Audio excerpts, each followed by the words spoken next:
Welcome, fight fans, to another episode of BTR Boxing Podcast with your host, Sean Bastow. Going to be joined today on this episode by Johnston Brown.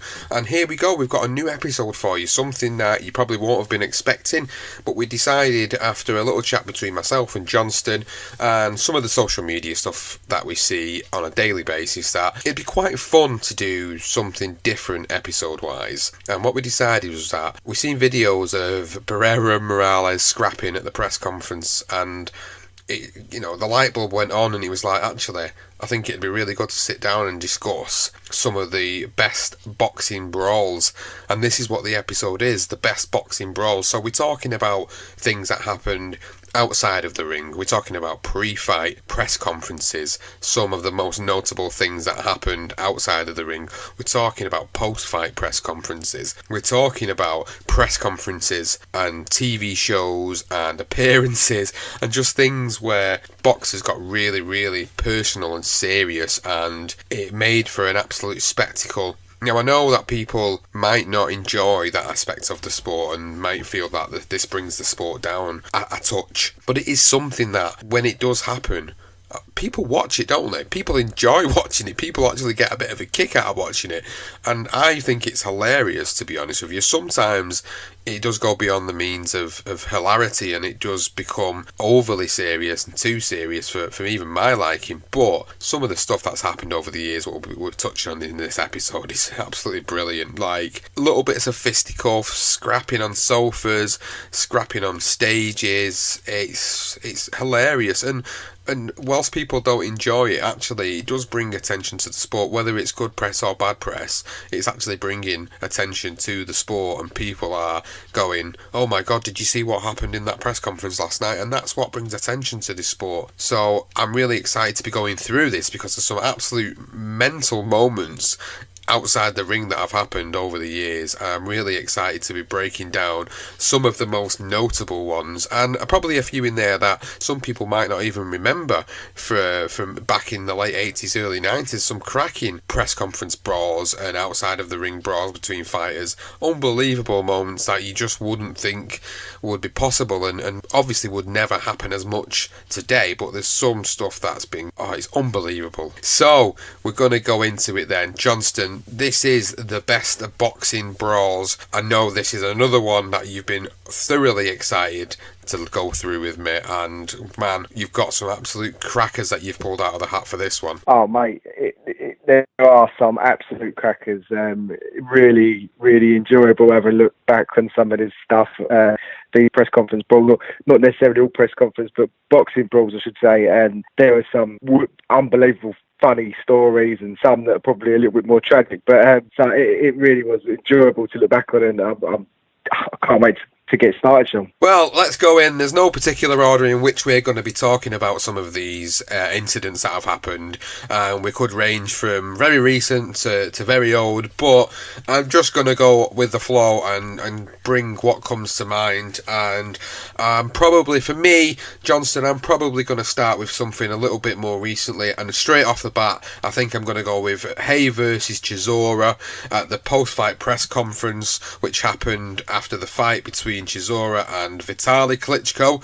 And where to start with this one? This was one of the most violent boxing brawls that I've ever seen, and I think a lot of people regard this one as probably the most violent one of all time, and I don't think there'll be any of the others that were well, there is probably one or two, but this for me kind of tops a lot of them, where Vitaly Klitschko's just beat Derek Chisora over 12 rounds. There's a post-fight press conference, they're all there at the top table talking about what happened in the fight, and who's there at the back of the crowd? David Hay, spouting his mouth off about a fight potentially with Vitaly or potentially with Vladimir. He's having a lot of back and forth with Bernard Bonte, the Klitschko's manager, and Chisora obviously doesn't really take too kindly to the fact that David Hay's crashed his moment, really. Even though he'd lost the fight, he'd put up a really good show, and there was a potential talk of Chisora having another big fight after this in the future, and David Haye comes along, crashes the party, and then starts bad-mouthing Chisora a little bit. Chisora,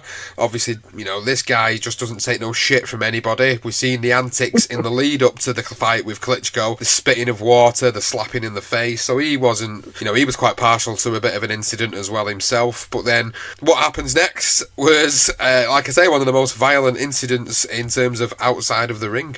Yeah, David Haye's embarrassed, man. Sky Sports don't do box office because of David Haye. That's true. Yeah, he messed up box office for all the young fighters coming up, and I'm going to give him 2 slaps for that. If David Haye is a fighter, he should fight me. Adam Booth is there. Just 3 fights in a row. Yeah, let's fight. Excuse me. Let's fight. Can you remove this man from the building, please? Security, take this man away from the building. If Derek fights David, the winner fights Vitaly. Listen, we've agreed terms. David sounds like a perfect plan. Sounds like a Right, we've got to fight. We've got to fight, David. You fight Derek, and the winner gets the shot. David, you want to tell me that in my face? You want to tell me my face? You want to tell me my face? Alright, tell me my face then. I'm coming there and tell me my face.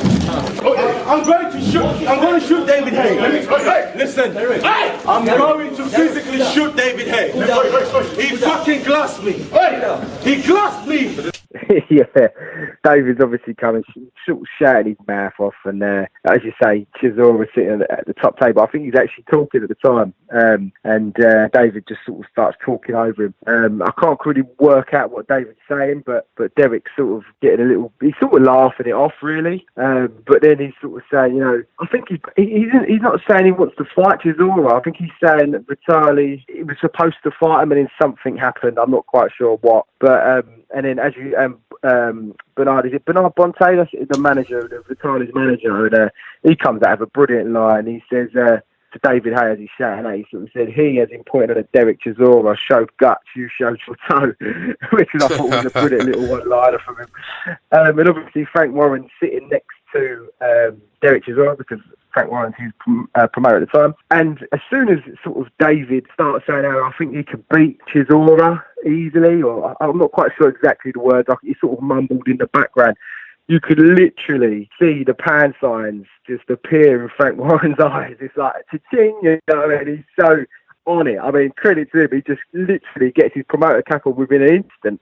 And he's like, all right, David, you fight Derek Chisora and the winner can fight Vitaly. But no one really, he's sort of talking to the Klitschko crew, but they're not really going with it. But straight away, I thought that was pretty cool from Frank Warren to get that promoter cap on straight away and think, yeah, this is business, this is good money. And then obviously Derek Chisora decides to take the mic and go and confront David Haye face to face. He did, and then all of a sudden, I don't know what words were exchanged between the two of them. Obviously, anybody that was there at the time will have been there with the cameras right in the faces and probably would have heard what was exactly said.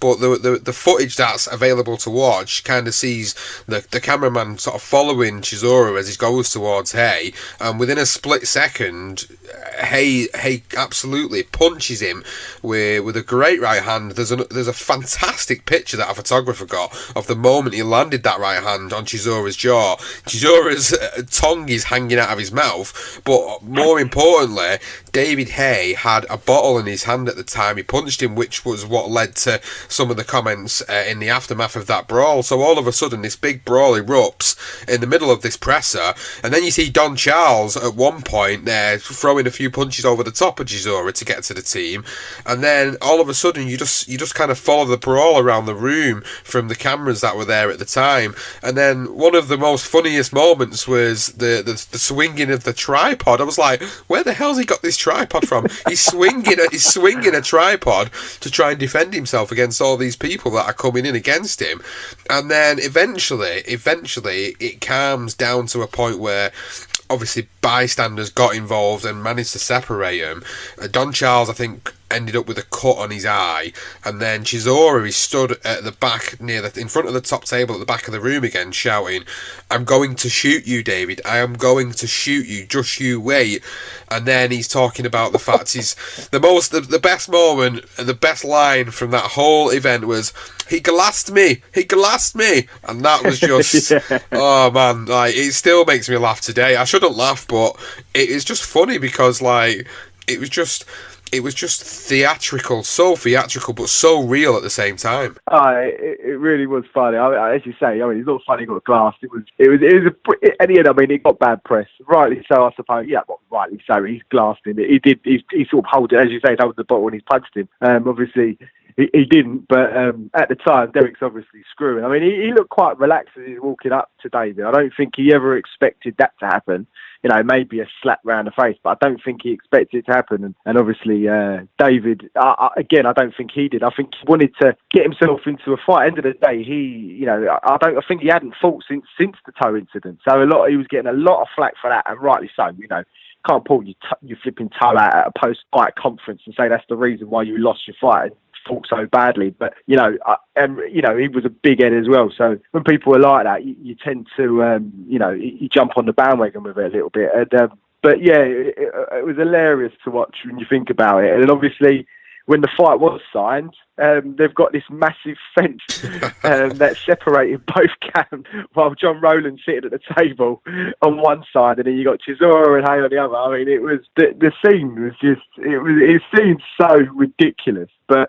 It added to the drama, and obviously, it was quite a decent fight as well. It certainly was a decent fight. It was a great back and forth fight until Hay won via stoppage in what I remember as the fifth round of the fight. It was a great exchange between the two of them in that fifth round where both of them looked really hurt. Eventually, Hay came out on top as the winner, and that was, like I say, I do believe that to be one of the most violent ones we've actually encountered over the years.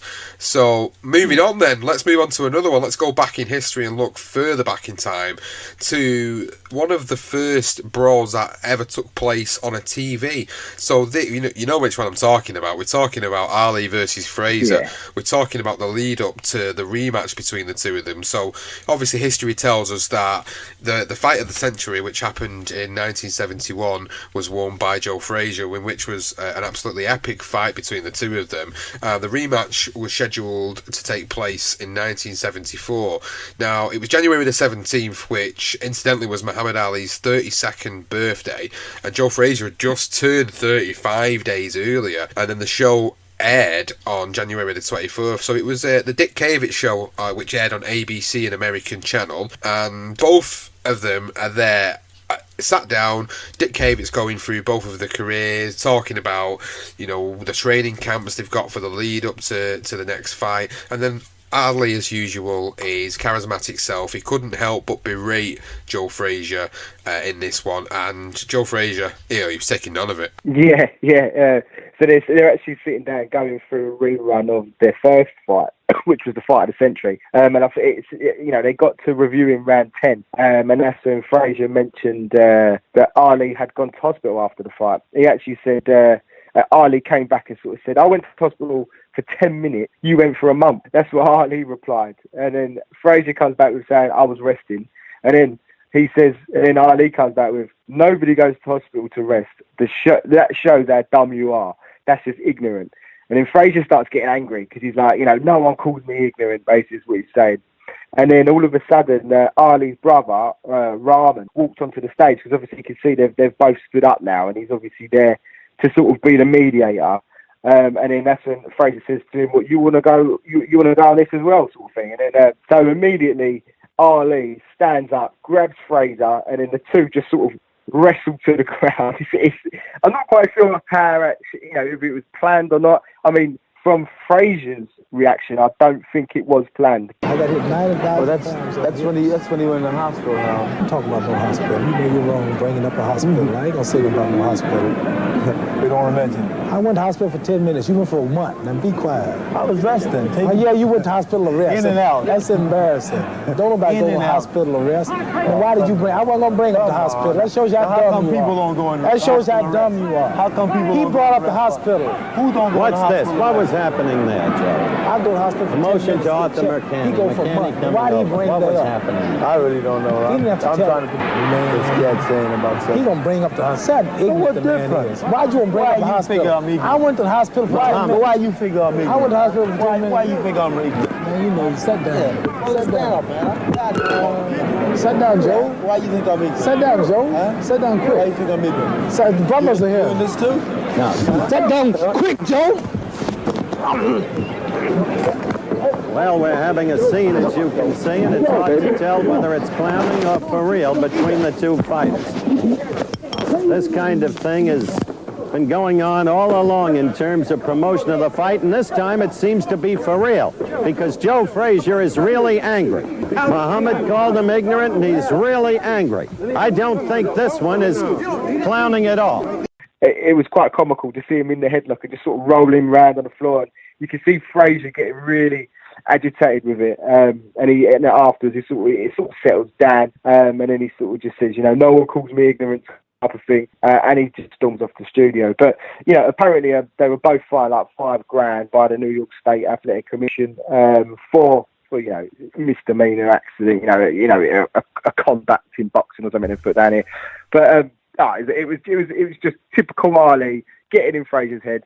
The fight, actually, the second fight wasn't as good as the first one, and he's been swept under the carpet, obviously, with Frida Manila, the third one. But it was just brilliant. I mean, just Ali at his absolute best, and it was just genius. It was, and just to sort of correct myself in something I was saying a little bit earlier, the actual show it happened on was Worldwide Sports with Howard Cosell. The one I was referring to was an earlier taping of what they'd actually been involved in, where Ali had berated Joe, and what this Worldwide Sports episode had culminated in was all the derogatory comments that Ali had put towards Fraser throughout the build-up for that, and then eventually when they got into this show, this is where it really boiled over, as you was explaining there. And as you said, judging from the reaction from Fraser, the fact that he just kind of stormed out afterwards, kind of showing you that this is real. This is not a stage. This is real. This guy was ultimately completely pissed off. He really hated Ali. They really hated each other at this point. There was so much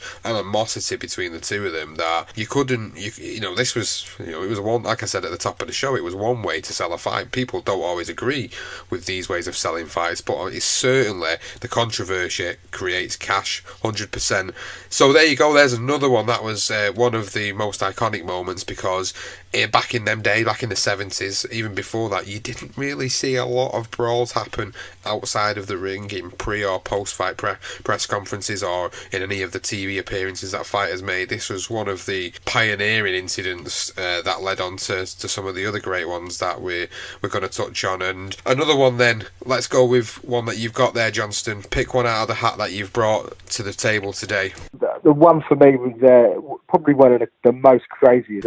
Was the one in 1991 between Larry Holmes and Trevor Berbick. But it's really strange because, Larry Holmes actually had fought a guy called Tim Anderson. So Trevor Berbick wasn't even involved in the fight. He was just there for the fight because he lived in Florida. So he had just come back from Japan, and so he's gone to watch Larry Holmes against Tim Anderson, and it was a long layoff after sort of Larry Holmes had just been, but 2 years ago, had been done by Tyson. So Berbick is there at the fight, and then he goes to the press conference. So then obviously, reporters obviously have seen Berbick in the background. So the question straight away is to Larry Holmes, would you have a rematch with Trevor Berbick? So categorically, Larry Holmes says no. I don't like his attitude. I beat him for 15 to 15 rounds.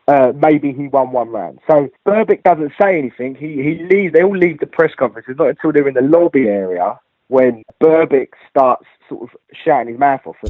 And Trevor is a bit eccentric, basically. He's going through a craziness in his life. He's up for potential rape of a minor. He's had some crazy incidents with weapons and threatening people with guns and dragging some woman out of a bank. So this is all in the same year as well, by the way. So he was sort of on the verge of an absolute breakdown, I think, Trevor Berbick. He was off his head. So he's sort of with the reporters, and the reporters are sort of, you know, talking to Trevor. And Trevor's shouting his mouth off. He's sort of saying about Larry. He used his sweetheart to mess up my marriage life. And he kept saying, Jenny from Jacksonville, I've got proof and tape. So I have no idea what he's saying. It's on YouTube. You can have a look at it.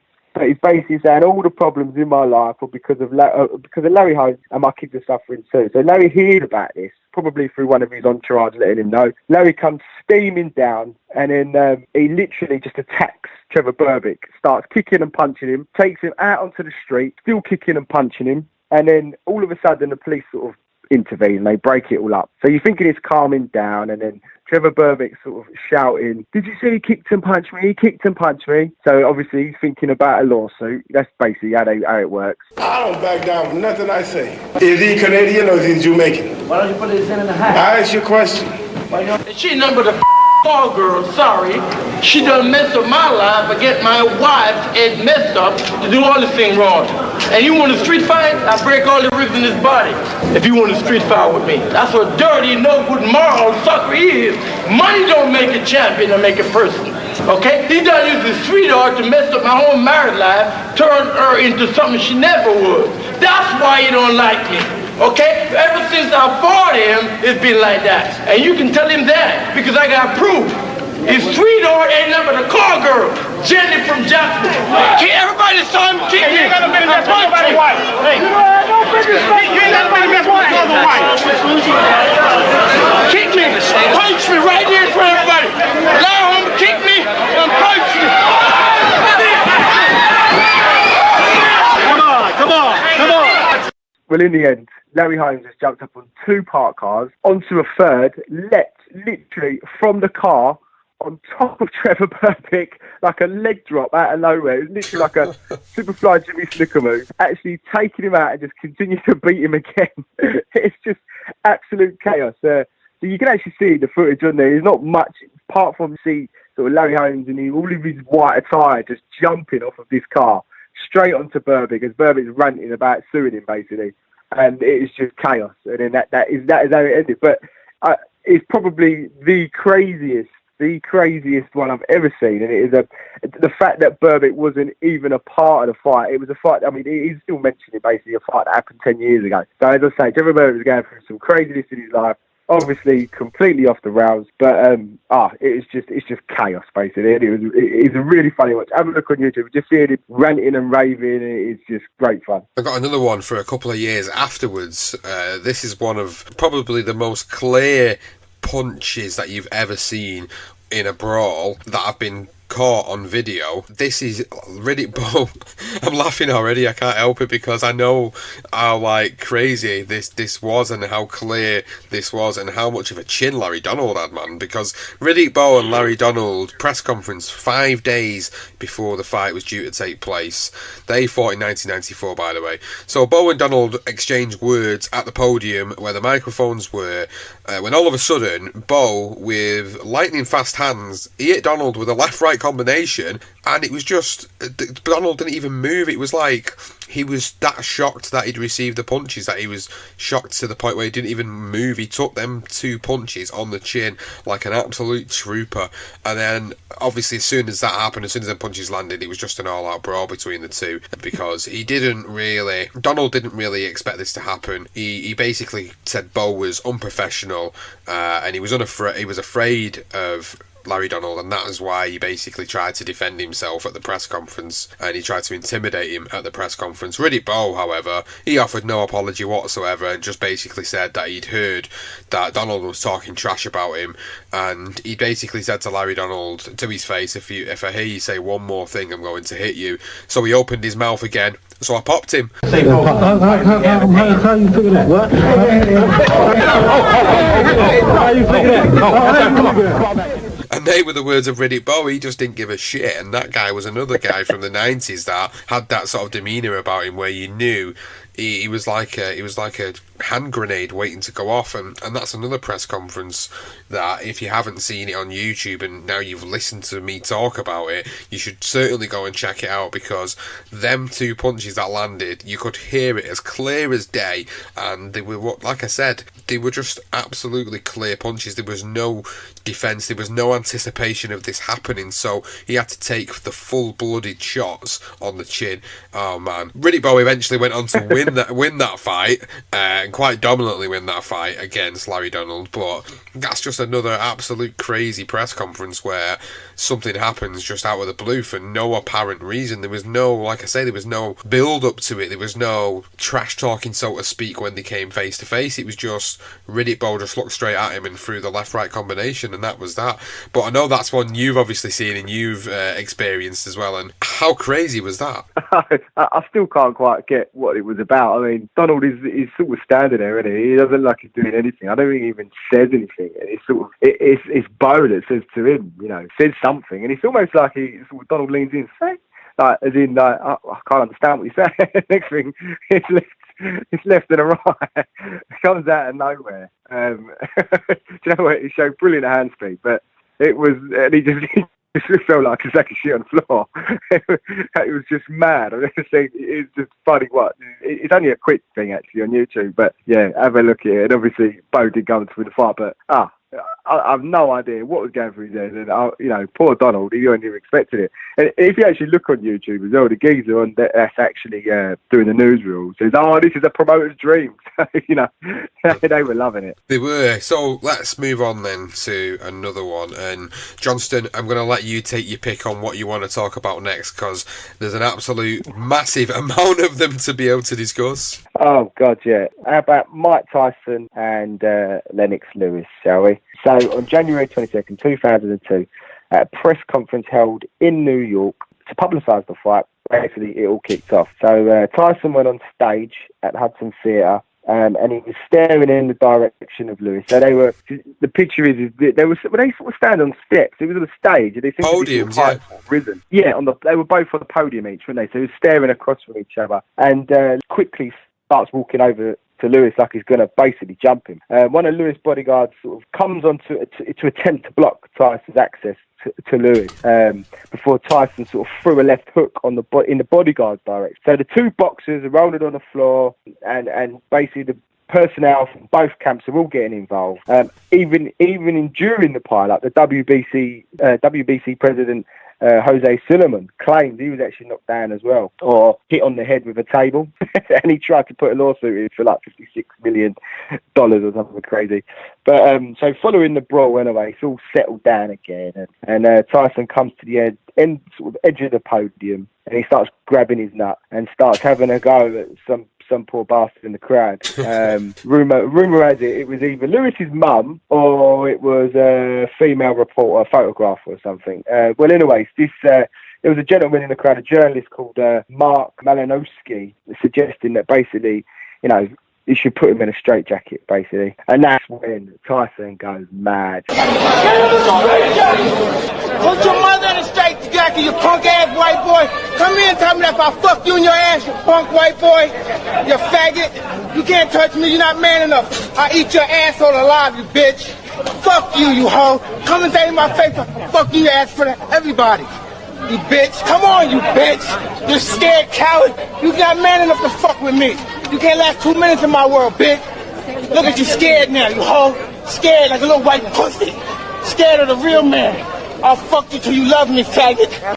Starts calling him a punk white boy, you're a faggot, and I'm going to fuck you until you love me. And to this day, that shit gives me fucking nightmares, and he didn't even say it to me. This geezer could never have slept that night. And, as Del Boy says on Only Fools, in Batman and Robin, I would emigrate. I literally would. I couldn't think of anything worse than Mike Tyson having a go at me, telling me he's going to fuck me until I love him. Oh, my God, unbelievable. When he was off the rail. I mean, what was your fault, Sean? It was just crazy, wasn't it? I've got really good memories of it, Johnston, because it was 17 years ago, but I've got clear as day memories of it because it was one of my favourite builds up for a fight, because this was a fight that it'd been touted for a long time. I mean, we're talking a good maybe even up to sort of like 9-10 years this fight was touted with, and Lewis always felt like Tyson had avoided him, and he openly said that in various interviews prior to the fight.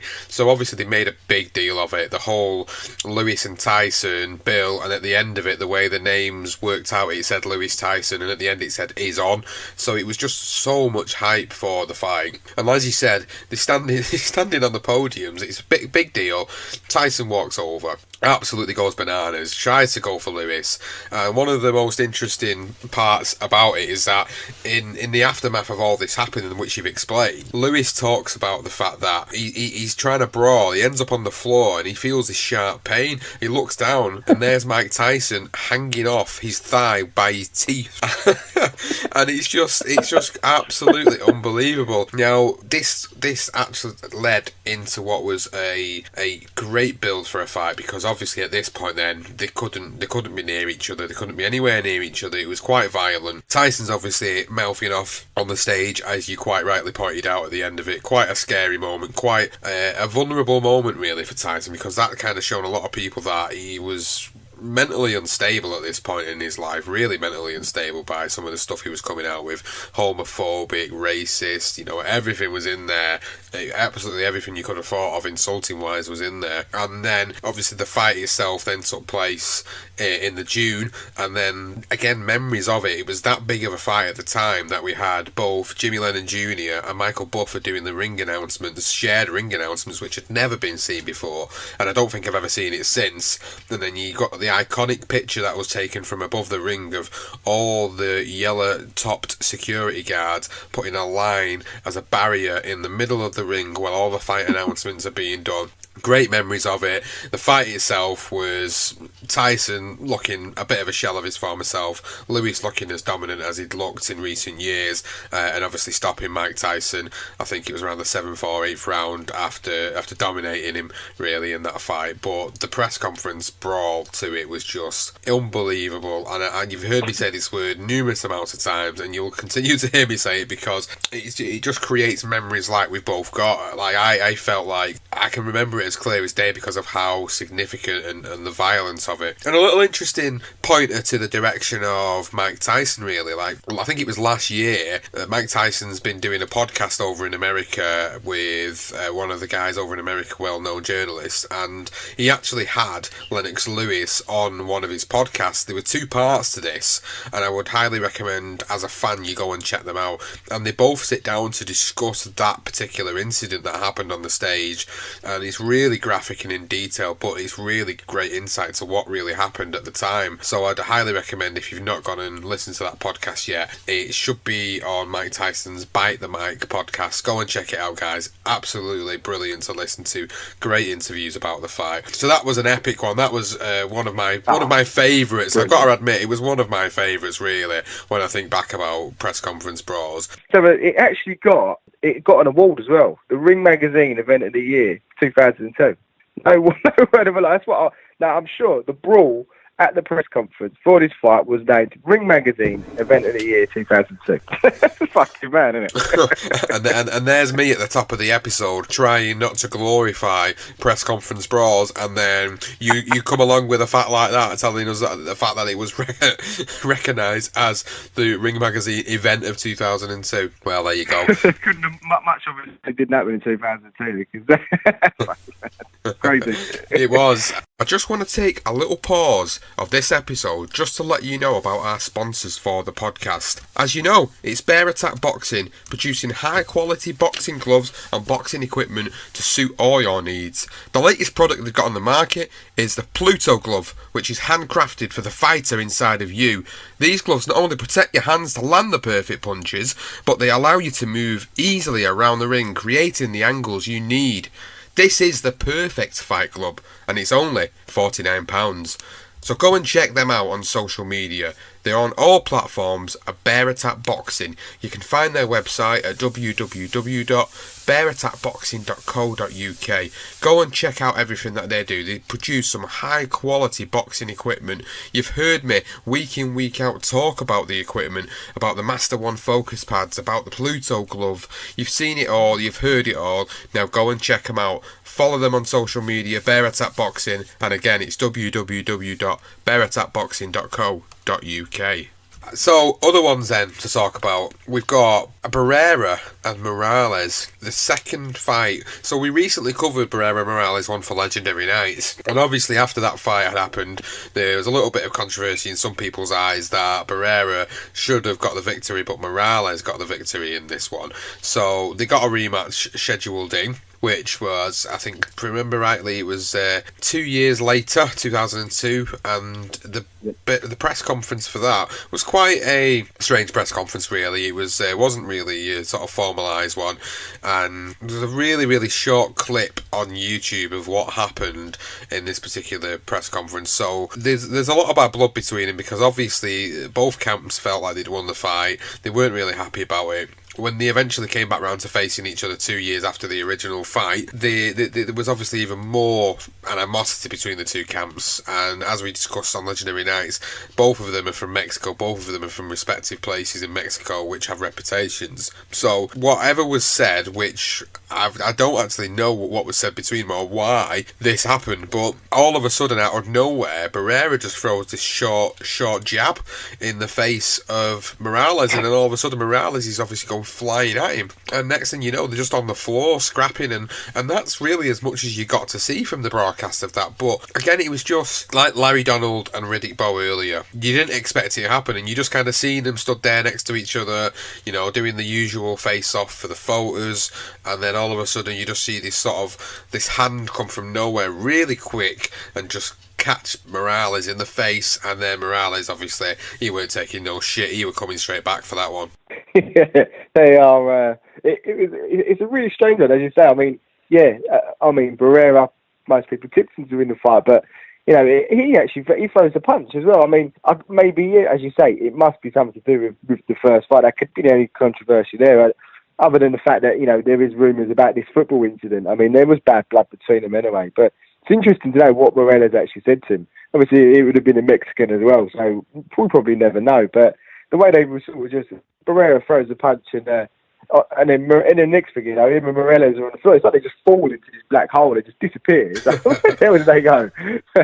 But yeah, no, again, I mean, there's obviously, you know, you got that bad blood amongst yourselves. You just, sometimes things just boil over, I suppose. But yeah, another cracking one. Go and have a look on YouTube, guys. It is, again, another short clip, but it's just mental to watch these things. Yeah, it certainly is. More recent one that happened was Tony Bellew, David Haye. So these two had been having a bit of a slanging match between one another for quite a while, and eventually, when Tony Bellew won the WBC Cruiserweight title at Goodison Park against Alungu Makabu, he always had David Haye in his sights from that moment on, and he always wanted to test himself against David Haye. They never really liked each other. It was always quite publicly known at this point. So then Bellew goes and fights BJ Flores, one of Haye's good friends outside of the ring, and does a bit of a dismantle job on BJ Flores. David Haye's doing punditry for Sky ringside. Tony Bellew knows he's there. He knows exactly what's going to happen next. He goes over the ring. He's shouting and screaming to get to David Haye. Really wants a piece of David Haye.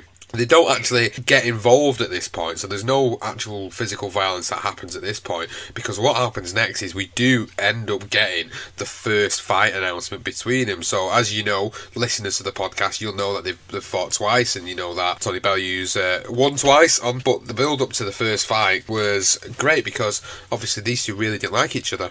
They really, really didn't like each other. In the press conference to the first fight, you had the situation where they were both squaring off against one another. David Haye obviously had been a heavyweight. Tony Bellew was moving up to fight Haye at heavyweight, so there was a lot of questions as to whether Tony Bellew was going to be able to hack it at heavyweight and be able to withstand the punches of Haye. There was a lot of questions over whether Haye would still have anything left at this point, because he'd pulled out of numerous fights in the past with the likes of Tyson Fury, and his comeback wasn't really great. He fought Mark Demore, and then he fought Andrea Gigole, who was basically a Polish padded record, and he dispatched of them in emphatic fashion. It looked like he was on the verge of maybe going in there with one of the big boys, but Tony Bellew was in his way, and this fight had to happen because there was a lot of money going to be involved in it. Controversy, as I said, it creates cash, and this was going to create cash. But in the press conference, they both stood there face to face waiting for photos. Bellew, as always, has something to say. David Haye always has something to say.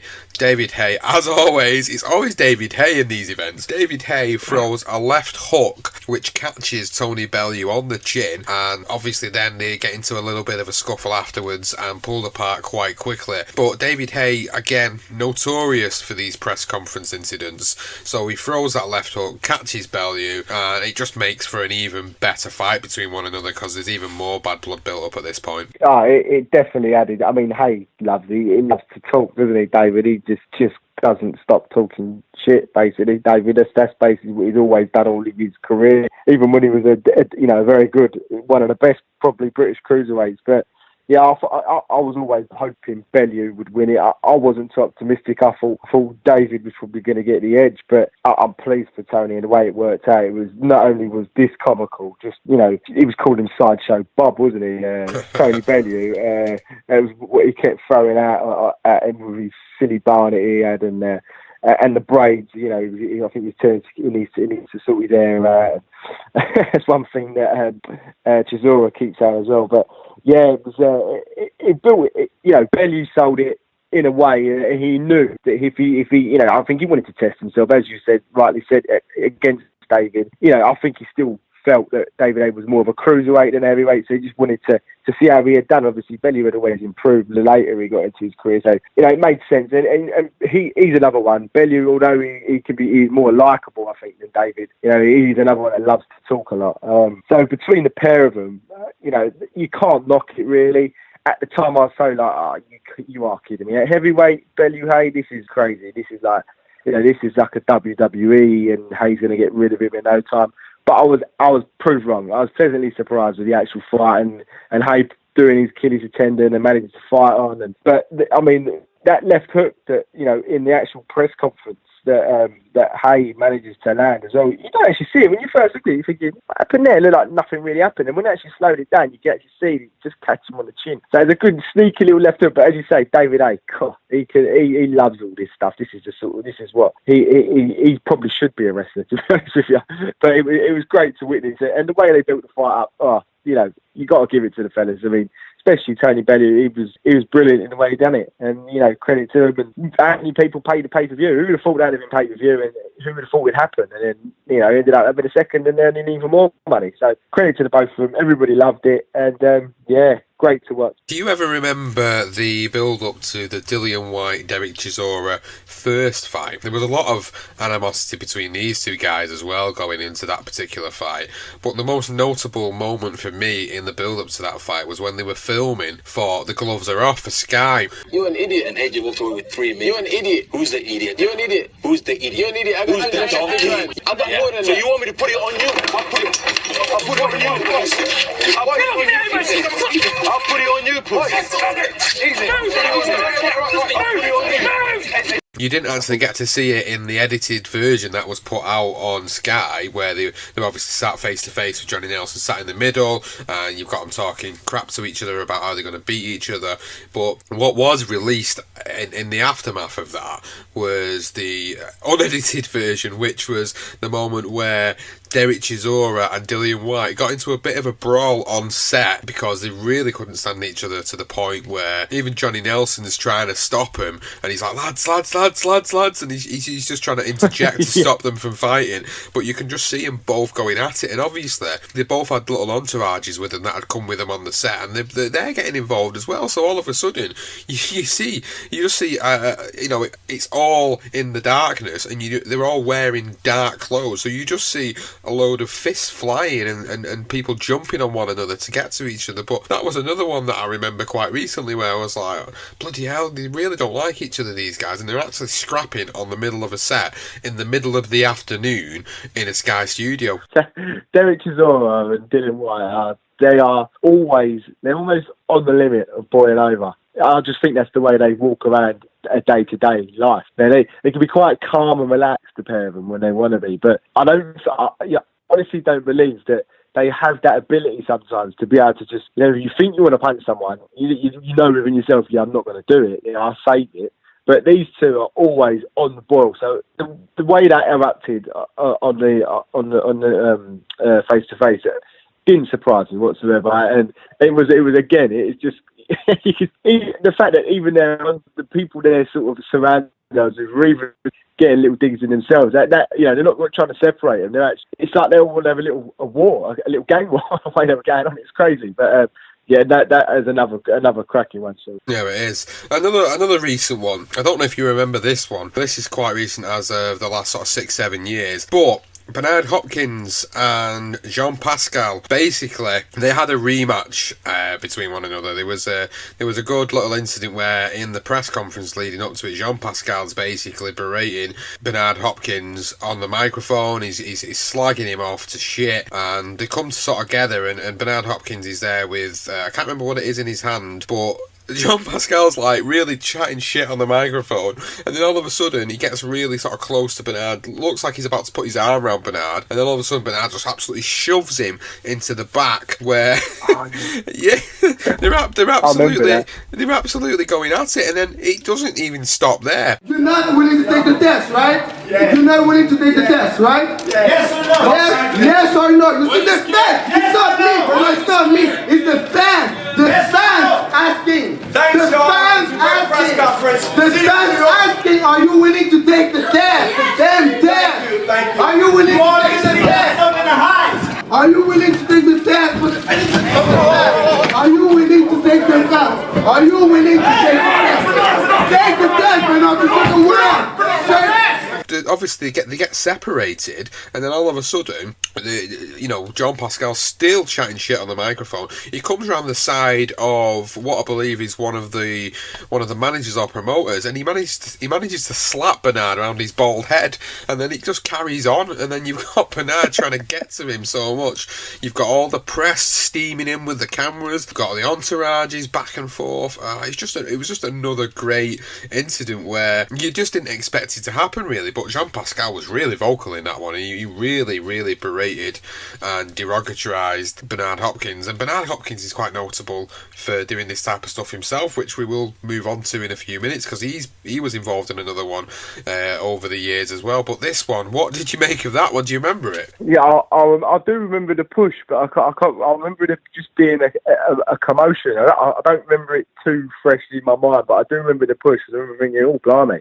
And obviously Hopkins was, he was another one where he would love to just to continually push his opponent. I mean, he done it with Felix Trinidad, didn't he? With the Puerto Rican flags, and he really got under his skin. And it was, in actual fact, I don't think them two actually came to blows when Trinidad and Hopkins had their incident. There was like thousands of people sort of, I feel like it was like outside, and it actually just kicked off amongst the people that were watching.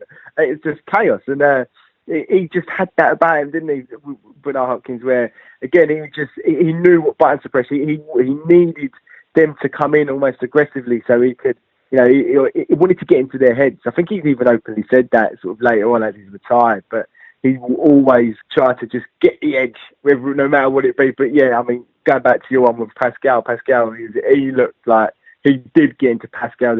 He was just ready to literally just go at Hopkins now, basically.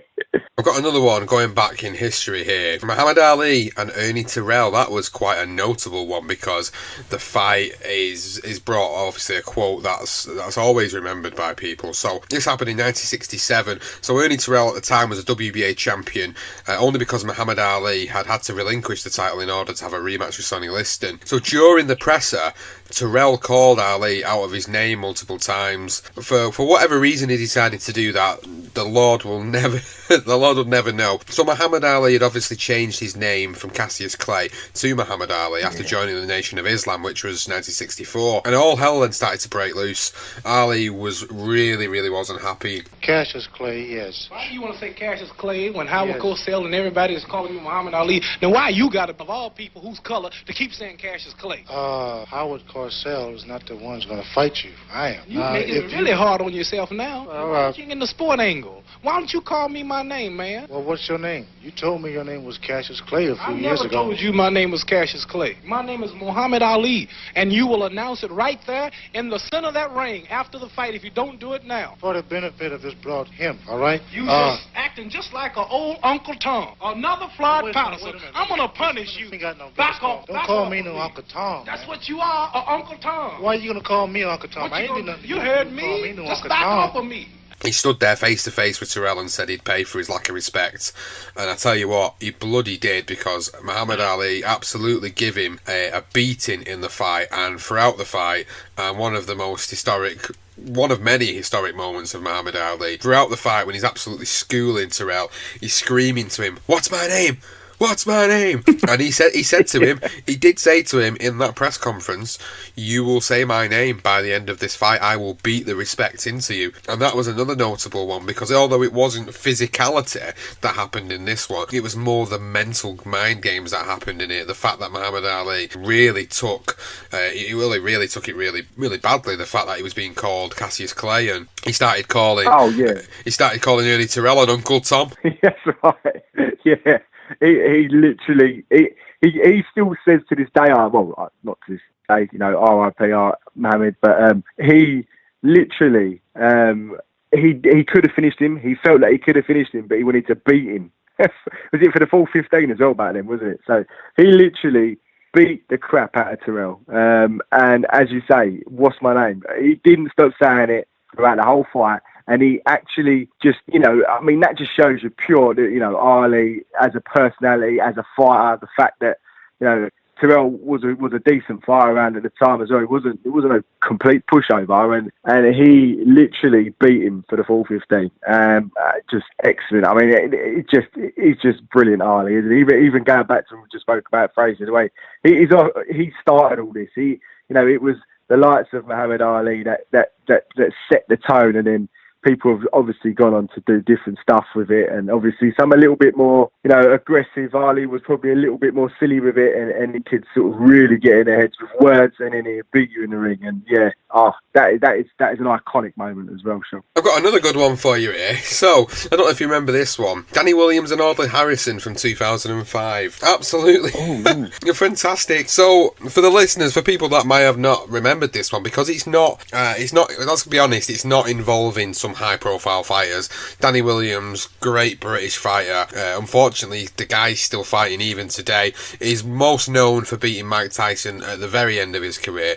Audley Harrison, Olympic champion in Sydney 2000, was supposed to go on and fulfill what was supposed to be a great heavyweight potential. Had one shot at the world heavyweight title against David Hay, and I think he threw about one punch throughout the whole 3 rounds of the fight. So this happened in 2005. So they were basically facing off against each other. Now Danny Williams had lost to a relatively unknown fighter, so Harrison was ridiculing him in the press conference. So when they were doing the face to faces with it wasn't the press conference, it was the actual weigh-in where this happened, but the press conference was where Harrison was basically saying, you got beat off an nobody, and you got beat off an unknown fighter, and I'm going to do this to you, and I'm going to do that to you. So when the weigh-in came, when they both had weighed in, they were both stood there with the tops off and the pants on, and then they come face to face, significant height difference from Audley Harrison. Danny Williams tries to come and plant a kiss on him.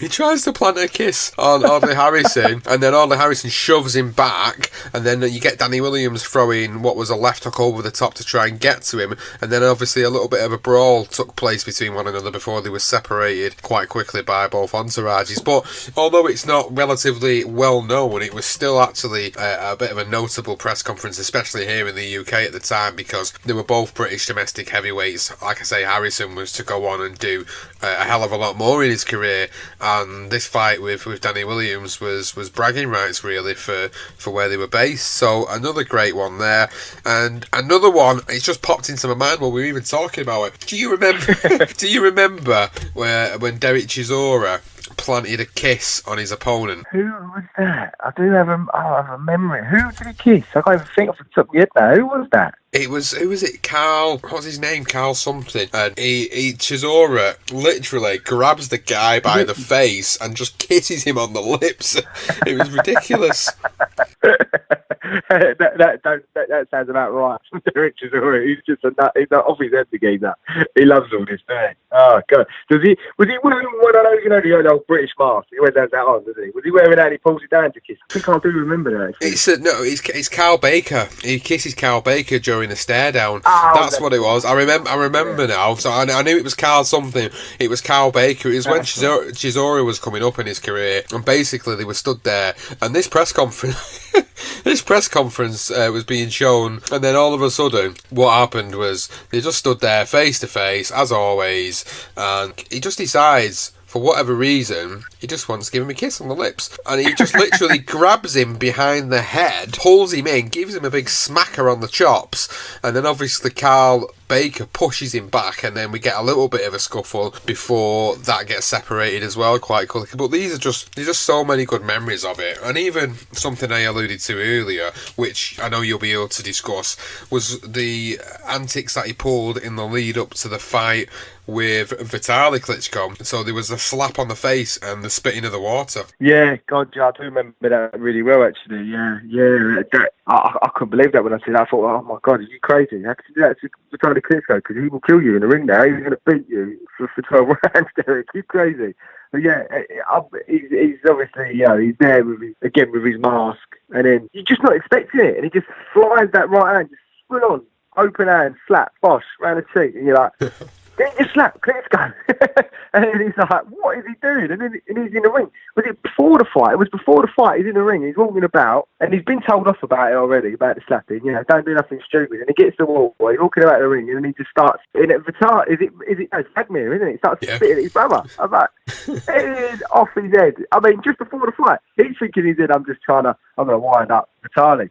And in actual fact, yeah, he wound him up. And do you know what? It actually probably worked in his favour, because Vitaly wasn't a great performance from him, to be fair. And Derek he couldn't quite get in. He could get close enough to him, unfortunately. But yeah, he's a nightmare, isn't he? And the craziness to think with what happened with him and David A. And then now they're like mates. They've created these, new war Chisora. I mean, it's crazy. Sometimes it does make you think, oh, they fabricated. I do think with especially with David Hay, I think David is everything he does. He will think he will know exactly what he's doing, basically. But yeah, one thing. This isn't even a press conference, but I don't know if you ever see it with what's his name? The American Let's Go champ. Shannon Briggs. And Shannon Briggs. And Vladimir Klitschko is out doing. He's in a lake or something. Sort of like he's standing up, sort of paddling away, and then Chisora. God, what am I talking about? Shannon Briggs comes out of nowhere with his speedboat, saying, "Let's go, champ." There you go, Vladimir Klitschko. Vladimir Klitschko. Vladimir Klitschko. There you go, y'all. There you go. Look at him. Hey, Sam. What's up, Klitschko? What's up, Klitschko? Everywhere you go, I go. Huh? Funny? Yeah, you think it's funny? You think it's funny now? You think it's funny? Now you see me, I'm everywhere, baby. Everywhere you go, I go. Everything you do, I do. Let's go, champ. I'm the champ, and you the chump. Let's go, champ. And Klitschko's like, who is this geezer? What are you doing? And obviously he's producing his face. And he's sort of trying to hold on, and he's standing there, and in the end he goes in. And you can see the anger in Klitschko's face. And then he just goes off, and he just gets back on his log. Let's go, champ. Brilliant. Another one. Absolute. Yeah, there was so many incidents that we've gone through. I think we've covered the majority of the most notable ones, to be honest. I don't think there was very many more.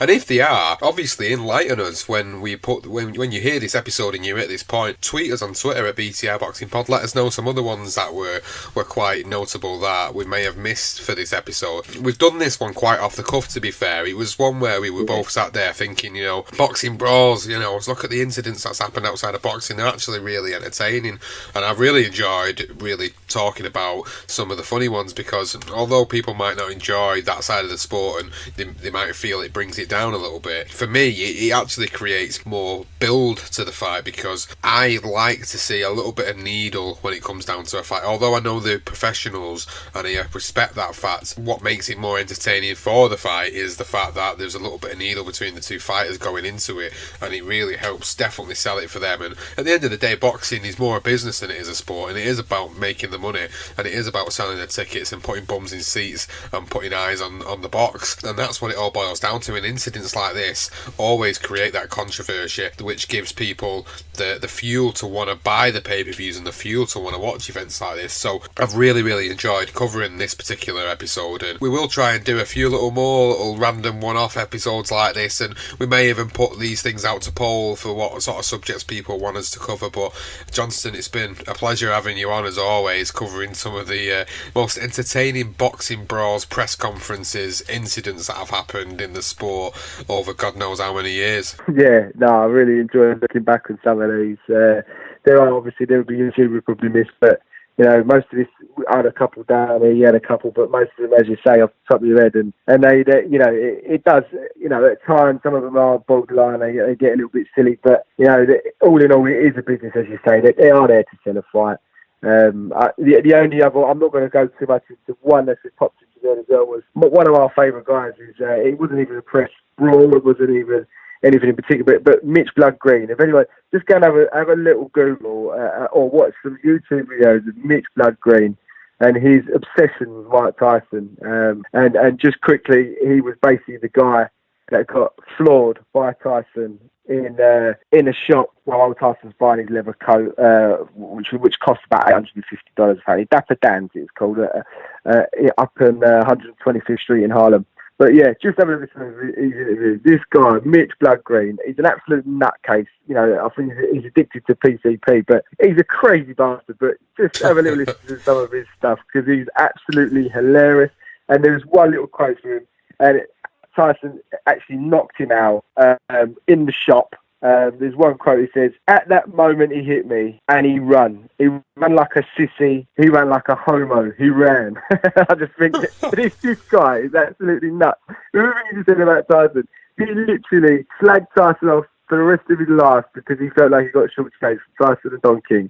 But this guy is an absolute fruitcake. But watch some of his stuff. He's absolutely hilarious. And this is, yeah. But it's great to watch back at some of this stuff, Jordan. You know, anything, we could do something like this again, I'd love that. It was really great fun. So, if you've enjoyed listening to this episode, please go and find us on social media and follow us at BTR Boxing Pod on Twitter and Facebook BTR Boxing Podcast. Subscribe to us mainly on Apple Podcasts. Rate us, review us. Let us know what you think about the podcast. Let us know what you think about all the series that we're running. Please go and find us on any of the available podcasting apps. If you're not an Apple Podcast user, we're on Podbean, Stitcher, Spreaker, Player FM, Spotify. You can even find us up on Eat Sleep Boxing Repeats YouTube channel. If you prefer to listen to stuff that way, we're on there as well. Find us on there. Please let us know what you think of the episodes. If you're enjoying them, if there's something specific you want us to see us do and record, please let us know, because we're more than open to all different types of topics that relate to the sport of boxing. So thank you very much for coming on, Johnston, and thank you very much everybody for listening to this episode of BTR Boxing Podcast, Boxing Brawls.